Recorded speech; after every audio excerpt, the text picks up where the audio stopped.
स्वागत है बच्चों, एक बार फिर से हमारे यूट्यूब चैनल पर। आप देख रहे हैं आर के वर्ल्ड एजुकेशन, जिस पर प्रतिदिन के आपको प्राप्त होती है। जैसे कि आप जानते हैं कि एग्ज़ाम पेपर्स आ चुके हैं। 18 फरवरी स्टार्ट हो गया है 10th क्लास का, और 17 से आपका 12th का स्टार्ट हो चुका है। ठीक है, तो आज मैं आपको क्वेश्चन पेपर लेके आऊँ, जैसे मैंने आपको वादा किया था 21-22 का वार्षिक परीक्षा का विषय हिंदी का, और भी कक्षा 10 का, याद रखना। ठीक है ये कक्षा 10 का है।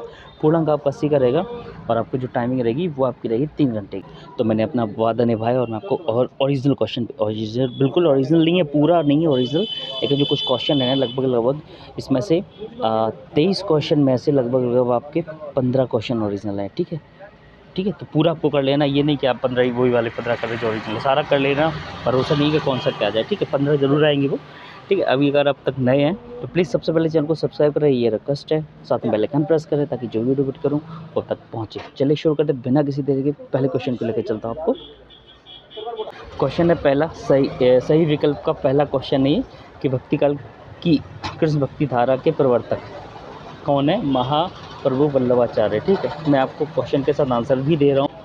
ठीक है, ये रियल क्वेश्चन पेपर है। ठीक है, पूरा नहीं है, मैं बता दूँ 15 क्वेश्चन है इसमें जो सच हैं, अच्छे वाले, जो कि आपको बहुत अच्छे नंबर देंगे। लगभग 40 नंबर तो इसी में से आप ले आएंगे। ठीक है, 40 से 45 नंबर आप इसी में से लेंगे, आप टेंशन लेने की जरूरत नहीं है। ठीक, चलिए दूसरा क्वेश्चन देख रहे हैं। निबंध के प्रमुख तत्व कौन कितने होते हैं? 5 होते हैं। कौन कौन से होते हैं ये भी आपको बता देता हूँ आंसर इसमें। तो इनका क्या हो जाएगा आपका? निबंध के तत्व होते हैं संक्षिप्तता, गद्य की अनिवार्यता, व्यक्तित्व की प्रधानता, सजीवता और भाषा शैली। ठीक है, चलिए तीसरे क्वेश्चन को लेकर चलता हूँ आपको मैं। ये तीसरा क्वेश्चन है कि हिंदी का पहला आंचलिक उपन्यास माना जाता है। दूसरा कि महिला आंचल, तो किसका है ये? फणीश्वर नाथ रेणु जिन्होंने लिखा है। ठीक है, आगे काव्य के भेद कितने होते हैं? तो काव्य के भेद 2 होते हैं, दृश्य काव्य, श्रव्य काव्य। ठीक है, भेद है। चलिए अब आगे बढ़ते हैं।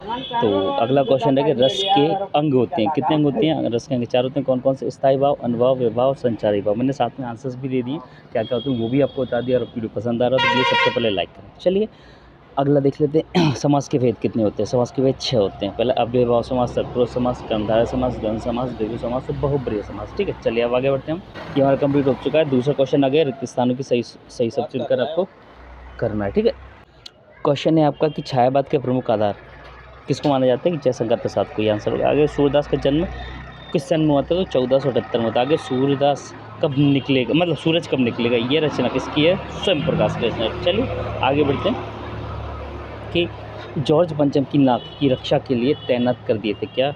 हथियारबंद पहरेदार। आगे है एक महाकाव्य कौन सा?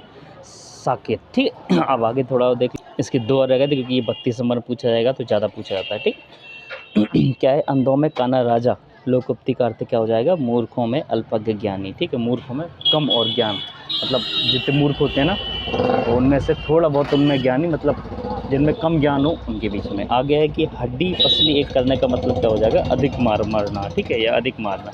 चलिए आगे बढ़ते हैं हम। अब हम देख लेते हैं सही जोड़ी। ठीक है, तो सही जोड़ी आपको बहुत इजी रहेगी, आपको सिंपल सी रहेगी, आपको एकदम क्लीन तरीके से बताऊंगा, तो आप टेंशन नहीं लेना, और इसका आप स्क्रीनशॉट ले लेना। ठीक है, चलिए पहले का क्या है? पहले का आपका आ जाएगा क्या है? आकाशदीप, आंधी और इंद्रजाल। तो इसका क्या आ जाएगा? कहानी संग्रह है। ठीक है, क्या है? कहानी संग्रह। ठीक है, आगे बाल गोविंद भगत रेखा चित्र, तो इसका क्या जाएगा आपका? का। आ गए जॉर्ज पंचम की नाक, तो इसका कहा जाएगा आपका जॉर्ज पंचम की नाक। सा का आ जाएगा खा अज्ञे ने। मैं क्यों लिखता हूँ इसका क्या जाएगा? मैं क्यों लिखता हूँ किसने लिखा? हरिवंश राय बच्चन ने। अब आगे बात कर लेते हैं। कोटि कुलिश सम वचन तुम्हारा, इसका क्या आंसर जाएगा आपका? अनुप्रास एवं उपमा। ठीक है, सम आ गया तो उपमा आ जाएगा, अनुप्रास तो काका आ जाता है, काका छाछा जो भी अधिक वर्ड आ जाते हैं। और फा जो आपका बच्चा है फा। ठीक है, तो फा का क्या जाएगा आपका? फा का आ जाएगा क्रिया विशेषण। ठीक है, जो क्रिया बताते हैं वो क्रिया विशेषण है, क्रिया की विशेषता बताने वाले। इसका स्क्रीनशॉट ले लें आप सबसे पहले। चलिए अब आगे बढ़ते हैं हम, अगले क्वेश्चन देख लेते हैं। अब अगले क्वेश्चन में आपको क्या देखना है? प्रश्नों के उत्तर। ठीक है, एक शब्द में या फिर एक वाक्य में। ठीक तो चलिए देख लेते हैं हम। तो पहला क्वेश्चन, नई कविता का प्रारंभ किस सन में माना जाता है? तो इसका माना जाता है 1951। साथ में आप कॉपी पेन लेके बैठें और साथ में ये आंसर्स लिखते रहे। ठीक है, चलिए दूसरा देख लेते हैं। हिंदी का प्रथम उपन्यास किसे माना गया है? तो प्रथम उपन्यास क्या है? परीक्षा गुरु। ठीक है, परीक्षा गुरु माना गया। चलिए अब आगे बढ़ते हैं हम। तीसरा पाठ, छाया मत छूना की कवि का नाम क्या है? तो इनके कवि का नाम क्या है? गिरिजा कुमार, और आगे क्या है? माथुर। ठीक है, सुनते रहना, अगर समझ में नहीं आ रहा हो तो ठीक है। आगे है, बाल गोविंद भगत की पुत्र वधु उन्हें क्यों अकेला नहीं छोड़ना चाहती थी? क्योंकि वो सिर्फ एकमात्र सहारा थी, इसलिए नहीं छोड़ना चाहते कि एकमात्र सहारे की वजह से, ठीक। क्योंकि उनके पति, जो लड़की थे ना पुत्र वधु, उनके पति तो मारे गए थे गुर्जर माथुर के, मतलब वो तो बेटा वो मर गया था, इस वजह से। आगे एक ही बात कर लेते हैं, मात्रक छंद की परिभाषा लिखिए। तो मात्रक छंद की परिभाषा मैं बोल के बता देता हूँ, क्या है? मात्रा की गणना करने वाले छंद। क्या? मात्रा की गणना करने वाले क्या? छंद, ठीक है। क्या कहते हैं वो, क्या कहलाए जाते हैं? मात्रक छंद। आगे, तुम तो कालू हाँक जनु लावा, इस पंक्ति में नित अलंकार का बताइए। तो अलंकार कौन सा हो जाएगा? उत्प्रेक्षा, प्रेक्षा। वो क्यों हो जाएगा? जनु जानो मनु मानो ये आ जाता है ना, इसीलिए। चलिए अब बात करते हैं लास्ट वाले की, या की अनेकार्थी शब्दों की परिभाषा लिखिए। तो परिभाषा क्या हो जाएगी? आप समझदार हैं वैसे, ठीक है। तो मैं परिभाषा भी आपको बताता हूँ, क्या है? जिसके अनेक अर्थ हों वो अनेकार्थी शब्द कहलाते हैं, अनेक अर्थ निकलें या हों, ठीक है। चलिए अब आगे बढ़ते हैं हम। अब आ जाते हैं सत्य सत्य पर। पाँचवा क्वेश्चन है सत्य सत्य। चलिए, पहले का प्रयोग के जनक सच्चिदानंद, हीरानंद, वात्स्यायन अज्ञेय थे। बिल्कुल, प्रयोगवाद के जनक कौन थे? यही थे। तो आपका आंसर क्या जाएगा? बिल्कुल सही है, ठीक है। पहला सही है। दूसरा है, नाटक विद्या में अभिनय तत्व को सम्मिलित किया गया नहीं, ये गलत है। आगे है, हिरोशिमा की घटना विज्ञान का भयानक दुरुपयोग नहीं है, ये भी गलत है, इसमें नहीं पूछा गया है, इसलिए ये भी गलत हो जाएगा आपका, ठीक है। बाकी बात कर लेते हैं, भोलानाथ का असली नाम तारानाथ था। जी नहीं, ये भी आपका गलत है, तारकेश्वर नाथ था उनका नाम। ई की बात कर लेते हैं हम, कि चौपाई छंद में 4 चरण में प्रत्येक मात्रा में 16-16 मात्रा होती है। बिल्कुल ये सही है आपका। आगे, नेपाल शब्दों का प्रयोग वाक्यों में अलग अलग किया जाता है, ये सही, ये गलत है आपका, ठीक है। चलिए अब आगे बढ़ते हैं। क्वेश्चन 6वां क्या है कि भक्ति काल की कोई 2 विशेषताएँ लिखना है, और दूसरा इसका अथवा में कि प्रयोगवाद की कोई 2 विशेषताएँ लिखा। तो प्रयोगवाद की ये आपकी दोनों विशेषताएँ मिल जाएंगी, ठीक है। ये आपकी भक्ति काल की हैं, ये वाला ये थोड़ा सा छोटा कर देता हूँ, अब देख सकते हैं आप। ये क्या हो गया? आपके भक्ति काल के, ठीक है, ऊपर वाले एक से नाम का मध्य गुरु की महिमा, और प्रयोगवाद की 2 विशेषताएँ, इसमें से आप कोई 2 छांट लेना, इसका स्क्रीनशॉट लेना साथ में, ठीक है। स्क्रीनशॉट ले लेंगे आपके क्लियर हो जाएगा। चलिए अब आगे बढ़ते हैं। अब देख लें 7वां का, कवि सूर्यकांत त्रिपाठी निराला अथवा कवि ऋतुराज का शिल्प सौंदर्य लिखिए, या इसका अथवा है कि लक्षण ने वीर योद्धा की क्या क्या विशेषता बताई है, कोई 2 विशेषताएँ लिखिए। तो आत्मकथा लिखने में इसका अथवा 7वां ये है, इसका ऐसा कर लेना आप, 7वें का आप खुद कर लेना, जहाँ पे मैंने आपको बताया, वैसे तो पहले भी बता दी मैंने। ऐसा करता हूँ, सूर्यकांत त्रिपाठी निराला के बारे में आपको थोड़ा सा बता देता हूँ, ठीक है। चलिए इसका आंसर देख लेते हैं। तो इसका आंसर ये रहा कि निराला छायावादी युग के प्रमुख कवि रहे। इनकी काव्यगत विशेषताएँ, निराला ने छंद मुक्त होकर अपने काव्य की रचना की है। आगे, इनके काव्य में प्रकृति चित्रण माध्यम से मानव हृदय की भावना व्यक्त की है। या आगे लिख सकते हैं आप, 2 ही पूछे हैं तो 2 लिखें। आगे की भावना की सूक्ष्म अभिव्यक्ति इनके काव्य की मुख्य विशेषता रही है। आगे प्रस्तुत काव्य में तुकबंदी या फिर लयबद्धता के माध्यम से कविता को गीत के रूप में भी प्रस्तुत किया गया है। या 5वां लिख सकते हैं आप, कोई दिक्कत तो आप लिख सकते हैं अगर मन हो तो आपका, ठीक है भाई, 4 ही काफ़ी है वैसे। अब हम बात कर लेते हैं 8वें की। 8वें का क्या? अथवा वाला, ठीक है। तो इसका स्क्रीनशॉट आप ले सकते हैं, ठीक है। 8वें का अथवा वाला स्क्रीनशॉट ले लें, ठीक है। चलिए अब आगे बढ़ते हैं हम। 9वें की बात कर लेते हैं। वीर रस की परिभाषा उदाहरण सहित लिखना, या फिर महाकाव्य किसे कहते हैं, किसी एक महाकाव्य का नाम लिखिए। चलिए देख लेते हैं। तो ये पहले का हो गया कि वीर रस किसे कहते हैं, इसकी परिभाषा हो गई कौन सी? वीर रस की, और इसका उदाहरण, ठीक है। संचारी भाव अनुभव सब कुछ दे दिया उसमें, उद्दीपन भी अनुभव संचारी भाव उसका। और चलिए उसका भी अगला अथवा का भी देख लेते हैं हम। ये अथवा का है उत्तर, ठीक है। महाकाव्य में किसी महापुरुष के समस्त जीवन की, ये सारा का इसका स्क्रीनशॉट ले लें आप, एक्सप्लेनेशन की जरूरत नहीं है, बहुत समझदार है, ठीक है। चलिए अब आगे बढ़ते हैं हम। चलिए देख लेते हैं। 10वां, दोहा छंद की परिभाषा उदाहरण से लिखी, या फिर मानवीकरण अलंकार की परिभाषा उदाहरण से लिखी। चलिए आंसर देख लेते हैं। ये दोहा छंद की बात कर लेते हैं। इसका आंसर दिया हुआ है, थोड़ा सा मैं इसको एडजस्ट कर लूँ। हाँ, अभी आप देख सकते हैं बिल्कुल, ठीक है। ये आप 11-11 मात्रा होती है, ये पूरा लिख लिए, स्क्रीनशॉट ले लिए। मैं आपको ये नीचे वाला समझाता हूँ जो क्लियर नहीं है। यहाँ पे जो तल की छाई पर श्याम हरित हरि होए, ठीक है। ये हति है, ठीक है, हति होए, ठीक। ये आप लिख सकते हैं। चलिए अब आगे बढ़ते हैं हम। या फिर अगर वो क्लियर नहीं हो पा रहा, कि आपको क्लियर नहीं हो पा रहा कि ये वाला सही नहीं है, तो आपको सही नहीं लगे, तो ये आप लिख सकते हैं। जहाँ जड़ वस्तुओं या प्रकृति पर मानवीय चेष्टाओं का आरोप किया जाता है वो मानवीकरण अलंकार होता है। इसका उदाहरण ये है। ठीक, चलिए अब आगे बढ़ते हैं हम। 11वां क्वेश्चन देख लेते हैं। कहानी की परिभाषा लिखी एवं प्रेमचंद की कोई 2 कहानियों के नाम लिखना है या आत्मकथा विद्या की परिभाषा लिखना है। विधा की परिभाषा लिखते हुए एक लेखक का नाम व उनकी रचनाओं का नाम लिखना है। चलिए आंसर देख लेते हैं हम। तो ये क्या हुआ आपका, कहानी किसे कहते हैं, ये आपका आंसर हो गया। और आपको वीडियो थोड़ी सी भी पसंद आ रही है, थोड़ी सी भी लाभ लग रहा हो कि हाँ ये कुछ अच्छी वीडियो है, तो प्लीज़ सबसे पहले लाइक करें, साथ में चैनल को सब्सक्राइब कर दें, ये रिक्वेस्ट है। ज़्यादा मेहनत नहीं लगती सब्सक्राइब करने में, थोड़ी सी मेहनत आप भी कर लें प्लीज़, हम लोग इतनी मेहनत करते हैं आपके लिए। चलिए ये कहानी का इसका स्क्रीनशॉट ले लें, आगे बढ़ते हैं हम। और कहानी जिसने है उनकी प्रेमचंद की जो कहानियाँ हैं वो उन्होंने पूछा था कि प्रेमचंद की कोई कहानी 2 बताइए, हम 3 बता रहे हैं आपको। ठीक है, चलिए अब हम बढ़ते हैं आगे।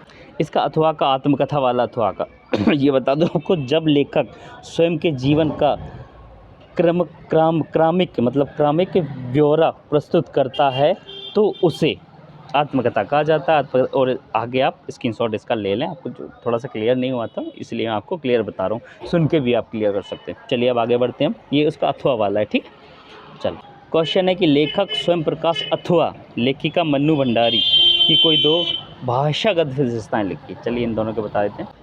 ये क्या है, लेखक स्वयं प्रकाश की। ठीक है इसका आप स्क्रीनशॉट ले लें। ठीक, यहाँ पे नीचे कॉर्नर में प्रयोग दिया हुआ है। ठीक है, शब्दों का प्रयोग कर एक नई रीति के दम पर पाठक के लिए सहजता से समझने का भाव पैदा करती है। इसका आप स्क्रीनशॉट ले लें। ओके, चलिए अब आगे बढ़ते हैं हम। अब बात कर लेते हैं मन्नू भंडारी की। ठीक है, भाषागत विशेषताएं, तो इसका भी आप स्क्रीनशॉट ले लें। बहुत इजी मैंने बनाया है, कोशिश यही की है कि आपको पूरे के पूरे नंबर 80 के 80 नंबर मिले। ओके, आप अगर पूरा वीडियो देखते हैं तो आपका 80 के 80 नंबर मिल जाएंगे लगभग इसमें से जैसे मैंने आपको बोला कि लगभग 40 नंबर का सिर्फ यही क्वेश्चन पेपर है, याद रखना। ठीक है, चलिए वो पहले जो क्वेश्चन पेपर मैंने डाल दिया वो भी आप चेकआउट कर सकते हैं।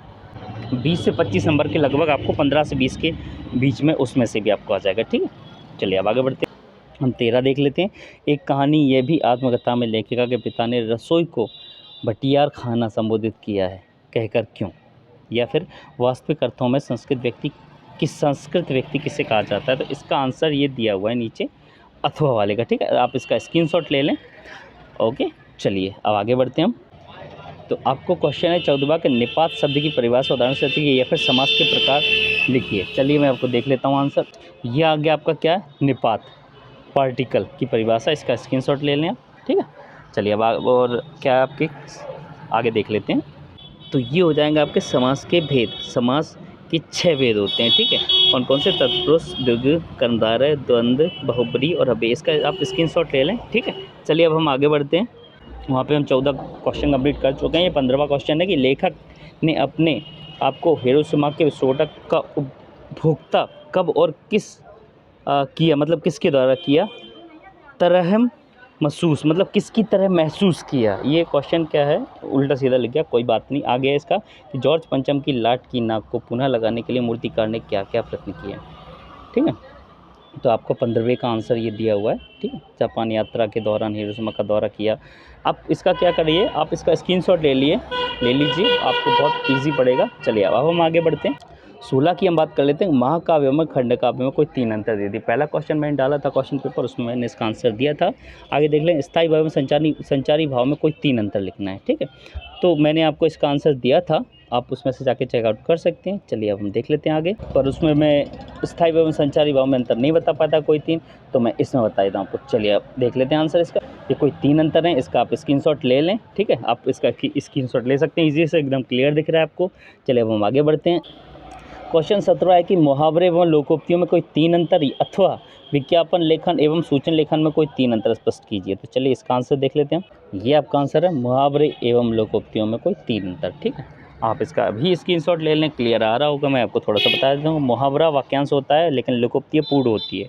आगे मुहावरा किसी वाक्य व वाक्यांश से जुड़कर अपना भाव प्रकट करता है, लेकिन लोकोक्तियों को अपना भाव प्रकट करने के लिए वाक्यांश की आवश्यकता नहीं होती। तीसरा, मुहावरा पूर्ण स्वतंत्र नहीं होता, लेकिन लोकोक्ति पूर्ण स्वतंत्र होती है। ठीक है, चलिए इसका आंसर मिल गया। चलिए अब आगे बढ़ते हैं हम।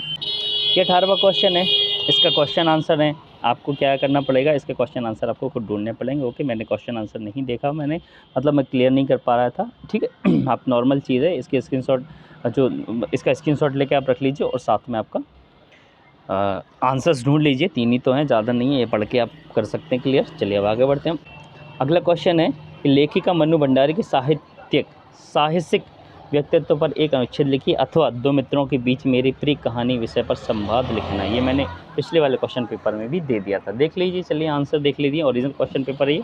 तो हमारे अथवा का आंसर ये दिया है, इसका भी आप स्क्रीनशॉट ले लीजिए इजी से, ठीक है। चलिए हम आगे बढ़ते हैं। ये देखिए 20वां निम्नलिखित पद्यांश को पढ़कर संदर्भ सहित व्याख्या भी करना है आपको, इसका देख लेते हैं हम। या फिर आप अथवा वाला कर सकते हैं, बादल गरजी, घर घेर घोर गगन, धारावर ओ ललित ललित काले धुंधुराले। ये क्वेश्चन है, ठीक है, अथवा का। इसका आंसर आप देख सकते हैं। चलिए आंसर मैं आपको बता देता हूँ। ये पूरा आंसर इसका संदर्भ, प्रसंग और अर्थ या व्याख्या, ठीक है। कुछ भी कर सकते हैं, इसका आप स्क्रीनशॉट ले लें, ठीक। चलिए अब आगे बढ़ते हैं हम। अब हम बात कर लेते हैं 22वें क्वेश्चन की। 22वें क्वेश्चन की क्या है, मान लीजिए आपकी कक्षा 10वीं के अंक सूची की मूल प्रति गुम हो चुकी है। सचिव माध्यमिक शिक्षा मंडल मध्य प्रदेश भोपाल के आवेदन पत्र लिखकर अंक सूची की द्वितीय प्राप्त करने के लिए आवेदन पत्र लिखे। अथवा की बात कर लेते हैं कि अपनी शैक्षणिक प्रगति से अवगत कराने तो पिताजी को पत्र लिखना है आपको। इसके अथवा का आप आंसर ये लिख लिए, साधारण चरण स्पर्श लिख सकते हैं। स्टार्टिंग से आप पता है यहाँ पे क्या कर सकते हैं, थोड़ा सा ऊपर यहाँ पे आपका जो एड्रेस रहता है ना, वो आप डाल सकते हैं पहले, ठीक है। एड्रेस डालने के बाद स्टार्ट फिर यहाँ से कर सकते हो कि यहाँ पे पूरा आप एड्रेस डाल दें, मैं डाल नहीं पाया, ठीक। इसका भी आप स्क्रीनशॉट ले लें पूरा, ठीक है। चलिए अब हम आगे बढ़ते हैं। अब देख लेते 23 वाले का, निम्नलिखित विषयों में से किसी एक विषय पर आपको क्या लिखना है, निबंध लिखना है। तो पर्यावरण प्रदूषण का समाधान, जल ही जीवन है, कंप्यूटर हमारे जीवन है, दहेज प्रथा। ये नॉर्मल चीज़ें आप लिख सकते हैं, आपने रख लिया होगा, मुझे पता है। अगर आपको नहीं है तो पर्यावरण प्रदूषण समस्या और समाधान पर मैं एक पूरा वीडियो बना चुका हूँ, उसी के स्पेशल उसी पे बना चुका हूँ, ठीक है। या फिर मेरा देश पे नहीं, मैंने दूसरे पे बनाया है, ठीक है। पर्यावरण प्रदूषण पे आप जाके वीडियो में मेरे चैनल पे जाके चेकआउट कर सकते हो। और मैं आपको इसका क्या है जो नीचे डिस्क्रिप्शन में इसकी लिंक दे दूंगा, तो आपको दिक्कत नहीं आएगी। डिस्क्रिप्शन में जाना, उस पर क्लिक करना, आप सीधा वहाँ पहुँच जाओगे वीडियो पे और आप पूरा उसको याद कर ले, ठीक है। बस आज की वीडियो में इतना ही, मिलता हूँ अगली वीडियो में कुछ ऐसे क्वेश्चन आंसर के साथ, ठीक है। ओरिजिनल क्वेश्चन आंसर के साथ मिलूंगा, मैं भरोसा है मुझे, मैंने वो अपना पूरा वादा भी किया पूरा। आप प्लीज़ सबसे पहले अपना वादा पूरा करना, ओके। आप प्लीज़ चैनल को सब्सक्राइब करना, साथ में वीडियो को लाइक करना, ओके। चलिए मिलता हूँ अगली वीडियो में। अगला क्वेश्चन पेपर कुछ अच्छा क्वेश्चन पेपर या फिर इंग्लिश का लेके चलूँगा, या फिर ओरिजिनल क्वेश्चन पेपर जैसे ही मिलता मुझे अगला वो लेके आता हूँ, ठीक है। चलिए मिलता हूँ अगली बार, धन्यवाद।